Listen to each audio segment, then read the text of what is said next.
Hey there, everybody. Welcome to another episode of Classic Gaming Brothers. I'm Seth. And I'm Zach. And we are the Classic Gaming Brothers. We are the Classic Gaming Brothers. That's right. We're still brothers. We're still classic. We're still brothers. We're still classy. We still play games. We still play games. I've been playing a lot of games all at once, and I feel like a lot of games that are long all at once. I've been there.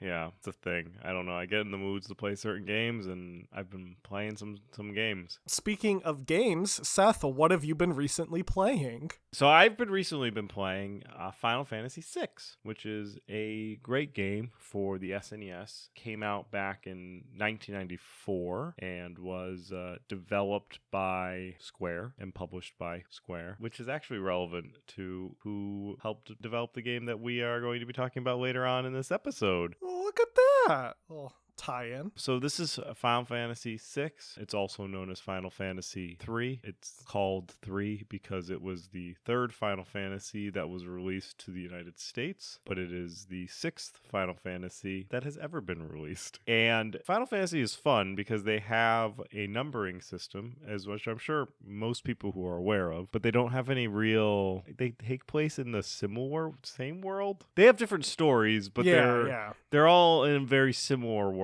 Like there's like the Mughals, like, and they're like a thing that's in multiple Final Fantasies. And Chocobos are in multiple Final Fantasies, and the character of Sid, who is a different character. Like sometimes he's old, sometimes he's young, but there's always a Sid. They're like very grand story RPGs. They tend to take a long time to play. It's one of the games that I'm playing right now that is long to play through. So I've been playing that, and I'm in the beginning still. So I have right now escaped Figaro as it has submerged for the first time, and we have made our way to South Figaro, which is the little town that is south of the castle. And I'm not just playing Final Fantasy VI. I am playing Final Fantasy VI, the Ted Woolsey Uncensored Edition. Ooh. When Final Fantasy was localized to the US, they took some stuff out and they censored some stuff, mostly due to the nature of the US market. However, a group went back and recreated faithfully what the Ted Woolsey localization should have been, keeping the nuances of Ted Woolsey, but also bringing in things that were cut. So that is available at a website that I enjoy, and I think Zach enjoys, called romhacking.net. Oh, yeah. And you can download it, and then once you get your ROM that you acquired legally, you then patch it, and then you run that ROM through whatever software you have,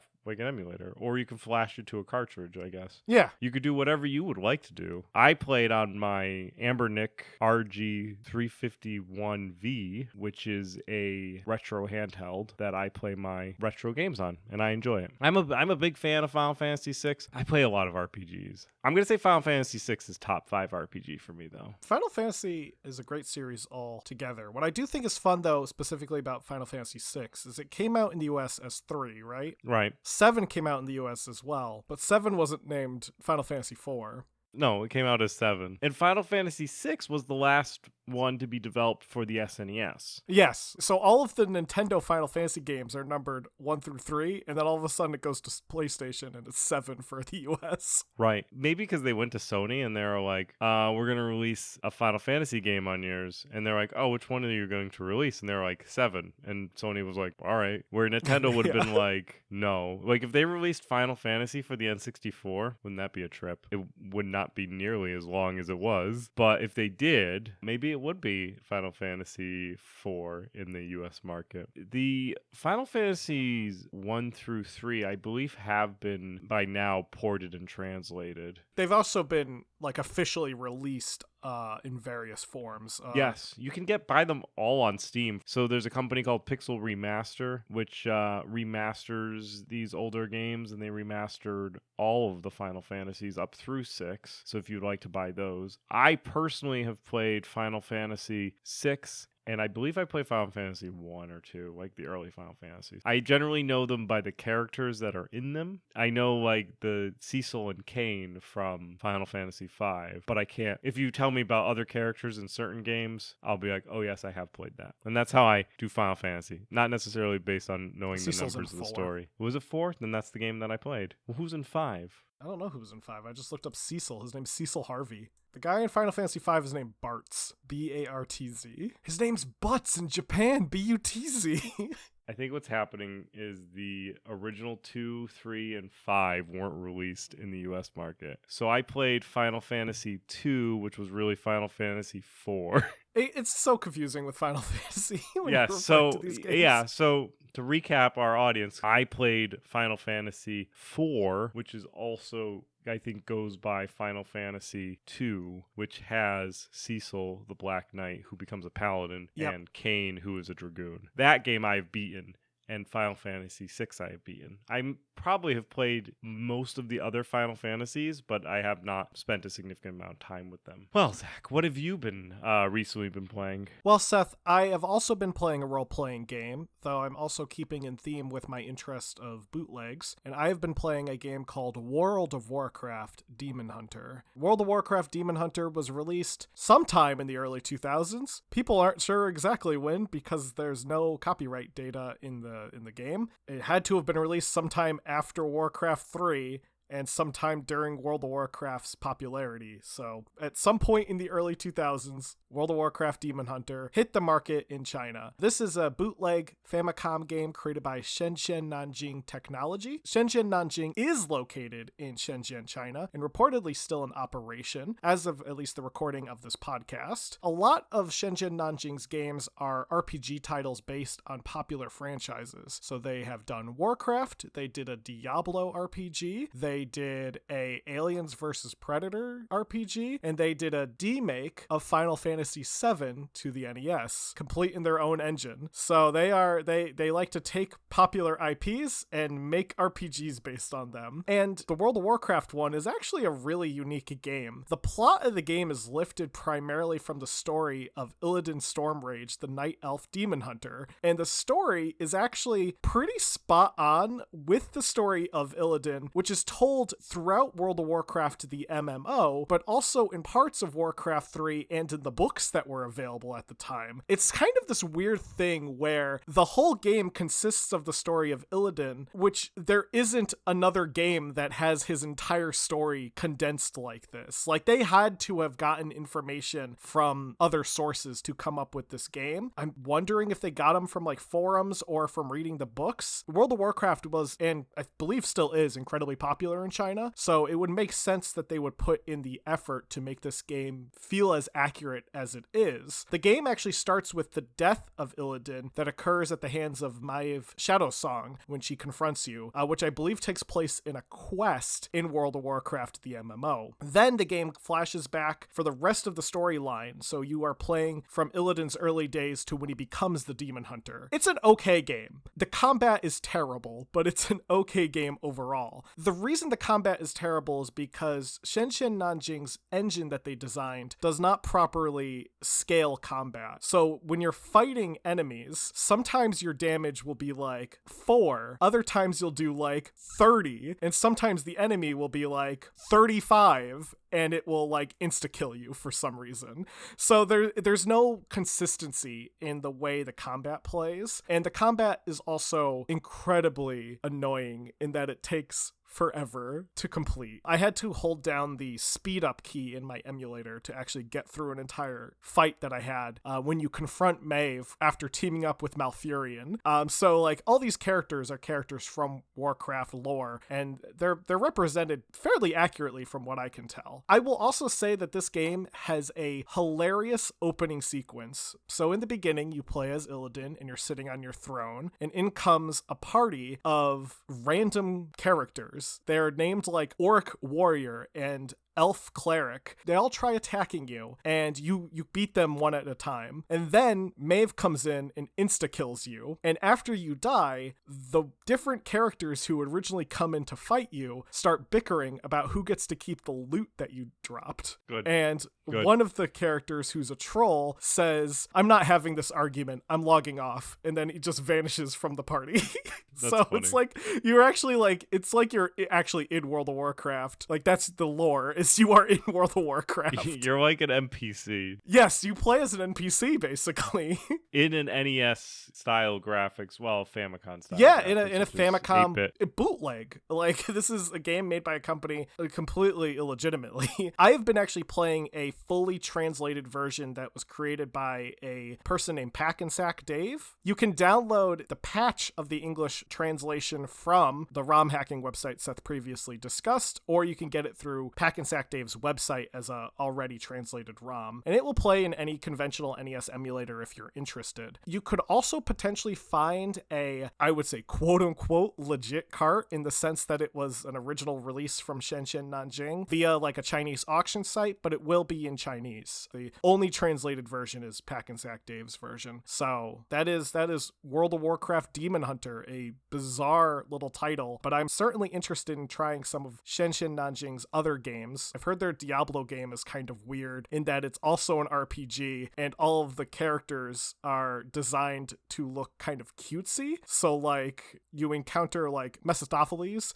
and Mephistopheles is like a cute anime character that's on fire. I think we should give credit, though, to those who, like the volunteers that go through and painstakingly translate and localize these games that would otherwise be not translated or localized. Like Yeah, absolutely. Packensack Dave. I mean, Ted Woolsey is a paid localizer, so like he could be thanked for the job that he does, but he also gets paid for it. I'm talking about those who are in like the ROM hacking community, who either do technical upgrades to games or do translations, or even like hacking it so it does something a little different or makes it a whole new game. I was recently playing a Pokemon game that was Pokemon Red. It was Fire Red. However, it played from the perspective of a member of Team Rocket, which is fun, and you can go through and like beat up people and take their Pokemon as part of the game. And I think it's cool seeing stuff like that, and it's something that we should be thankful for the community to being so active in regards to it. Now, in regards to the game that we're here to talk about, it is a RPG, which is actually both of the games that we were playing were both RPGs. However, this RPG stars a character that is not usually in RPGs, and that's Mario. I really love the full name of Super Mario RPG, as most people refer to it as Super Mario RPG. However, the full name, Super Mario RPG Legend of the Seven Stars. It's a really good Mario name. It is a role-playing game that is set in the Mario world. And Mario in role-playing is a little weird, since he's definitely synonymous with like platforming. So how did this come around? Well, Shigeru Miyamoto was very interested in making a role-playing game, and he was very interested in using Nintendo's strongest brand at the time, which I feel like it's still one of their strongest brands, Mario. So Shigeru Miyamoto was like, I want to make an RPG and I want to make Mario. Well, who is good at RPGs? Shihiro Fujioka of Square. Now, Shiro of Square was interested in getting the Square RPGs into the United States market. So the Japanese market loved Square's RPGs, and they always sold very well. However, they didn't sell very well in the United States. Hence, why we did not get all the Final Fantasies, because they didn't sell well. Square needed perhaps a little help from a well-known brand, and Nintendo wanted to make RPGs, which Square was very good at making. So Nintendo and Square met at a business meeting, and they just started talking about things, and eventually the thought about working together came up, and they said, hey, we should work together and make something. We should co-develop something. And they were like, okay, what do you have? We have Mario. What do you have? We have RPGs. Well, maybe we should just push them together. Hence Mario RPG. Now, development on the game itself began during the second quarter of 1995, where a majority of the programming, story events, and graphics were implemented. The graphics of the game are actually pretty different from previous Mario games. The game itself is presented in an isometric view, and characters have an almost 3D appearance to them, as all of the character models were designed as CG models and rendered into the game as sprites. So Mario can actually turn pretty much 360 in the game. The game itself was unveiled officially by Shigeru Miyamoto and Chihiro Fujioka at the 1995 V-Jump Festival in Japan. V-Jump, for those who might not be aware, is a line of magazines that was published by Jump, which is also like Shonen Jump, if the anime fans out there might have heard of that. Primarily publishes action, manga, and stuff like that. V-Jump in particular was video game based. Fujioka had previously worked as the producer and composer of Final Fantasy Legend III and was the writer of Final Fantasy Mystic Quest. So of course, as Seth had implied, he was a great choice to have creating this Mario-themed RPG. Now, he had also worked as a composer for games such as Mother, which was a Nintendo-produced RPG, and Combat Simulator Battle Gorilla, which I don't think is an RPG, but I really liked the name, so I wanted to include it. The team at Nintendo and Square took over a year to develop the graphics for the game, as they were all CG models that had to be individually created and then rendered into the engine. By October of 1995, Square reported that 70% of the game was completed. Square would then soon begin work on the role-playing aspects, combining them with some of the platforming aspects that you might come to expect from a Mario game. Square decided to use the Final Fantasy games as a model for the battle sequences. So if you play Super Mario RPG and you have played Final Fantasy games, you'll probably notice that the combat between both of those games is very similar. Now, Nintendo of America was actually surprised by the project. When they received a build of the game, they weren't aware of the fact that there was going to be RPG battle systems implemented. So they were like trying out the game and probably like a random encounter happened and they were like, whoa, what's this? I actually was reading some interviews with Square's staff that worked on the game, and essentially how the partnership worked was Nintendo said, go make us an RPG, and then they would audit Square. They would show up and be like, what have you done so far? And they would go through and check on their stuff. And the Square staff and the Nintendo staff both loved Mario. Like, Mario was a thing. And Square, the staff, while working on the game, would make things like Marioisms and be like, Mario wouldn't do that. And they had to approach the game differently than they did with previous RPGs. But their love of Mario, combined with Nintendo's auditing, probably led to them being able to progress kind of farther than Nintendo originally planned or thought. Yeah, and their further development also meant that translation and localization would be ultimately delayed. With these delays, it meant that the planned winter release in North America would now become a spring release in North America. Some of the changes that had to be made were primarily in terms of the localization itself. So, for example, in the Japanese version of the game, there's a character whose name roughly translates to Mushroom Retainer. This character would be changed to the Chancellor in the American version of the game. So they did have to change a couple of terminologies that we would not be familiar with that comes from a more Japanese perspective on government and even just local idioms. Right, because I think the retainer would be the aid to the emperor or something like that. Yeah, and that's exactly what the character is. He's the aide to the princess. Right, and whereas the chancellor would be in Western is like the major domo or the manager of a lord's estate. So the score to the game was composed by Yoko Shimomura, who used arrangements from Koji Kondo, the composer of the original Super Mario Bros. Shimomura had previously composed music for Street Fighter II, Final Fight, Breath of Fire, and would eventually go on to compose music for the Kingdom Hearts series. She's a big name in video games in Japan.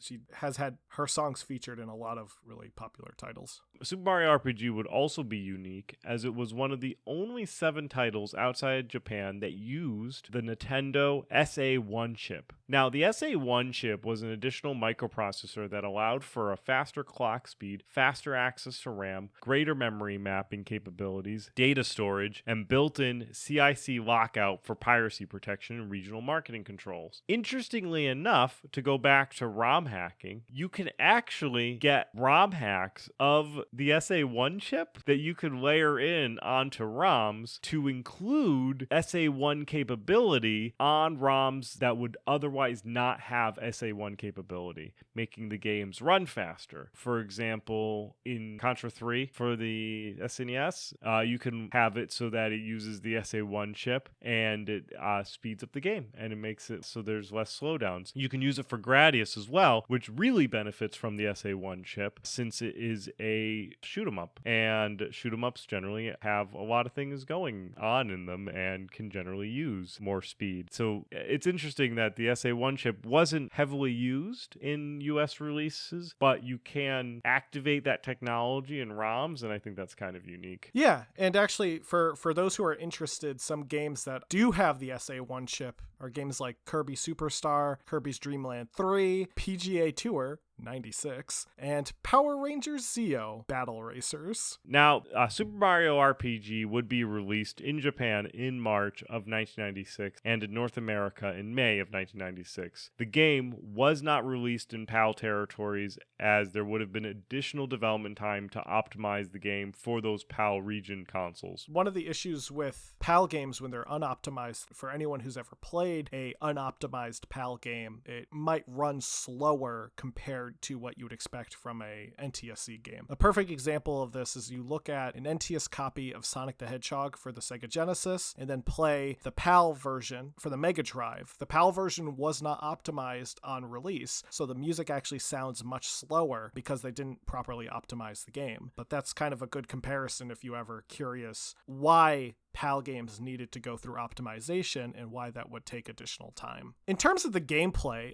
Super Mario RPG is a rather unique game in the way that it plays. Not only unique in the sense of being a Mario game that's an RPG, but also unique in that it stands out from other RPG games at the time. For one thing, the game is played in this isometric view. A lot of RPG games were played from a top-down perspective, especially the Final Fantasy games. This also meant that Mario can now move in 8 directions, which allows you to have a bit more freedom in movement of the character. You can also see the enemies on the playfield, meaning that there were no true random encounters. I mean, there are some quote-unquote random encounters where the enemies will like lunge at you and you can't really avoid them, but seeing them on the playfield also meant that you could potentially plan out the way you're going to travel to avoid certain enemies if maybe you don't have the items to take on an enemy if you're worried you're going to lose a lot of health. There are also some platforming elements in the game and items that you could retrieve from floating blocks, similar to other Mario games. So it was really kind of a different sort of RPG. I mean, for one thing, you can jump. Like, that's something I've never seen in a standard Super NES RPG, is just a jumping mechanic, which exists in this game. Another different mechanic is that all the battles have a timing component. So if you time a button press at the right moment, your total damage will be greatly increased, as you'll essentially crit on an attack. In terms of the game's story, it all takes place in the Mushroom Kingdom. That's the land where Mario lives. And you play as Mario. At the beginning of the game, Bowser has kidnapped the princess, which is a time-old tradition for Bowser. You arrive to fight Bowser, and as you are fighting, a giant sword falls from the sky and crashes into the castle, tossing Bowser and yourself away. So you do return to the castle, and you find out that this giant sword, who you learn is named Exor, has destroyed the bridge to Bowser's castle, thus preventing you from getting back inside. And by giant, we mean larger than the castle. And this sword is also allied with the ultimate big bad, Smithy, who is residing in the castle now and has built like a factory so that he could do his evil deeds. Now that you can't get back into the castle, you must now go on a quest to find a way to defeat Exor and his master, Smithy. Along the way, you recruit and meet various friends. For example, example, you meet Mallow, who is some type of cloud person. However, they think they are a frog for some reason, so you have to deal with that identity crisis for a bit in the game. You also encounter Gino, who is a living puppet, and at one point you team up with Bowser. Bowser's actually really annoyed that his castle is being occupied by Smithy, so he wants to get his castle back, and Mario agrees to help him because Mario is a good person. Your ultimate quest, though, at the end is you have to find 7 star pieces to repair the Star Road, and that will help you defeat Exor and ultimately defeat Smithy and his evil team. You also encounter just random assortment of bad guys throughout the game. One of my favorite enemies you encounter is called the Axum Rangers. They are a parody of Super Sentai / Power Rangers in that they're this color-coordinated team that you have to fight. They are called Axum because they all hold a type of axe in their hands. Now, to remind those who are listening, Super Mario RPG was released towards the end of the SNES console in 1996, and it would actually be the last SNES game that Square would release in America. Now, the Japanese market loved Super Mario RPG, and it sold 1.47 million copies, and was the 3rd highest selling game in Japan in 1996. Nintendo knew that the US market is not the Japanese market, and it was going to be a lot more difficult to sell the volume that they were selling in Japan in the United States market. So they set realistic expectations, which were lower versus the Japanese market. However, the game did very, very well in the US. The game was released in, as we mentioned earlier, May of 1996, and to prepare the retailers for the release, Nintendo shipped out 300,000 units of the game to their retailer partners. Within a month, 200,000 of those units have sold, and it wasn't like 200,000 sold and that was it. No. This was like the velocity of them being sold. And they're looking at like 200,000 units and keeping that momentum going forward. Nintendo actually came out and said the game would easily hit the 500,000 unit target that they had for the end of the year. And on top of that, it's possible that it would sell 1 million units by the year's end. By August, 4 months after its release, it would be the most rented game in the United States with a 14-week stretch where it was at that level of the most rented game, which is, I definitely see that, right? So like, it's definitely a foreign concept, Mario RPG. So you're not necessarily going to buy it off the rip, but you may rent it. And you may check it out and then either keep renting it because you can't beat it or ultimately go buy it. Also, it would go on for 1996 being the 6th best-selling video game in the United States. It would, however, get beaten out by the N64's Wave Racer, PlayStation's Madden 97, Donkey Kong Country 3 and Donkey Kong Country 2, and the best-selling game in 1996, Mario 64. However, it did outsell 4 N64 games, 3 PlayStation games, a Sega Genesis game, and the sequel to Super Mario World, Super Mario World 2, Yoshi's Island. So it's kind of impressive that this late game to the SNES, which was a new concept of like Mario and being an RPG, actually sold better than solid games on the newest generation, like the N64. It sold better in 1996 than Shadows of the Empire, which is just straight up mind-blowing to me that this like RPG game is beating out a Star Wars game on the N64.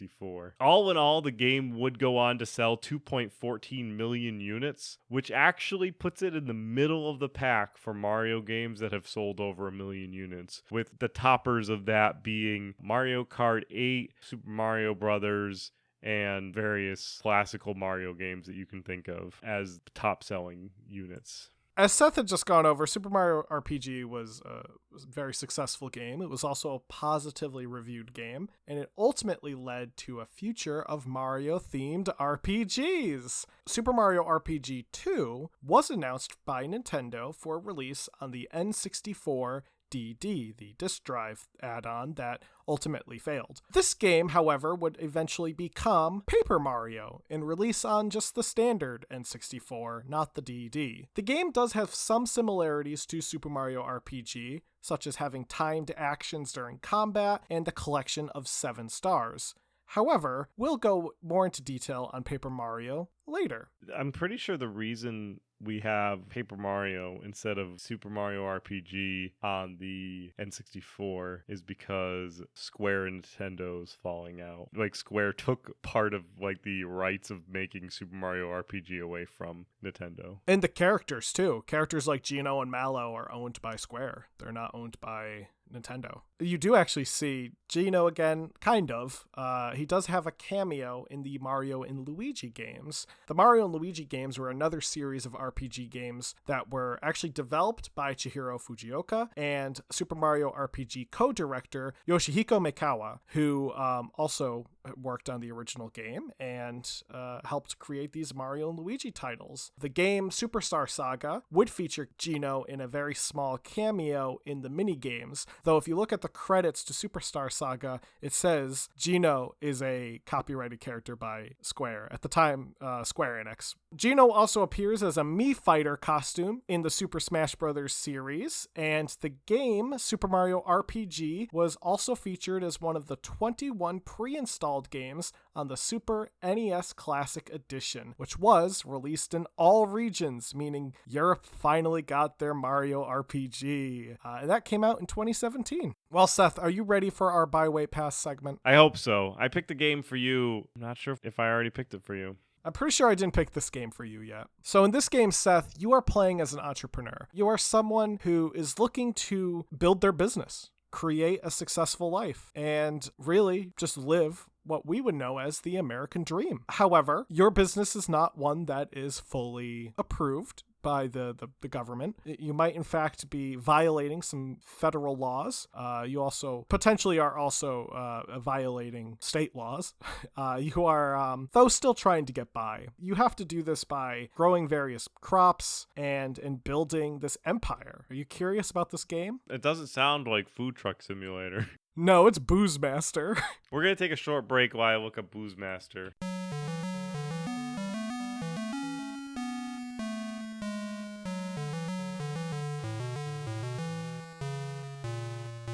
And we're back.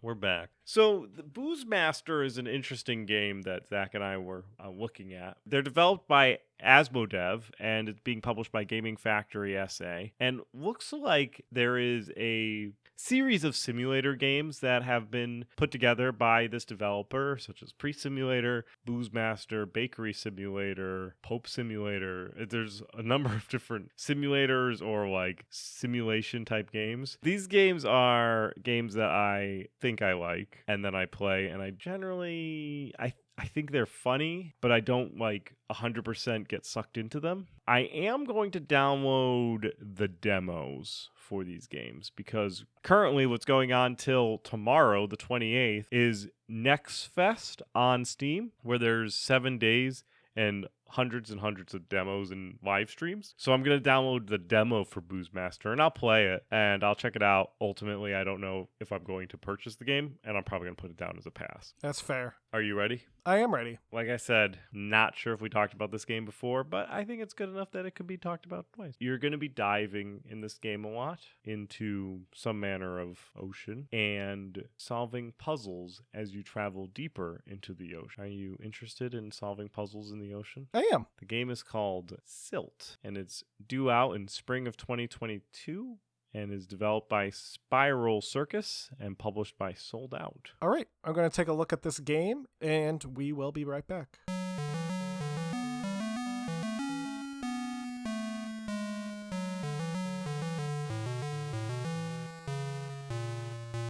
And we're back. So, Silt looks to be a pretty interesting game. It's kind of a dark, horror, atmospheric puzzle adventure game. Personally, I think it looks like a game that typically I wouldn't automatically go and buy, but given the fact that the demo is available until tomorrow, I am going to download the demo and give it a shot. I think this could be something that would be potentially fun to play, or interesting at least to play. I do like atmospheric games. I do like horror games. I do like dark, spooky games. So I will certainly give this a try. I'm going to put this down down as a wait because I haven't downloaded the demo yet. So once I download the demo and give it a try, I will be able to give my brain a little bit more of a solid idea. So I'm going to say wait on this game. Nice. Yeah. That's going to be our episode. If you like this episode and want to hear more, you can always listen to us wherever podcasting apps are available. You can also follow us on our social medias, which is Classic Gaming Brothers on Facebook, Instagram, and Twitch. And you can also follow us on Twitter, which is CG Brothers Pod. Finally, if you want to change the topics of this show and be able to influence what we talk about next, you can send us an email at classicgamingbrothers@gmail.com. We always recommend if you can give us a rating and a review and to tell your friends that you enjoy the show, or we used to say tell 3 friends. That would be great, because the more ratings and friends that hear about us, the more people listen to us and the more people can hear our dulcet tones. Zach, am I missing anything? Don't play games like my brother. And don't play games like my brother. I've been Zach. And I've been Seth. And we have been the Classic Gaming Brothers. That's right.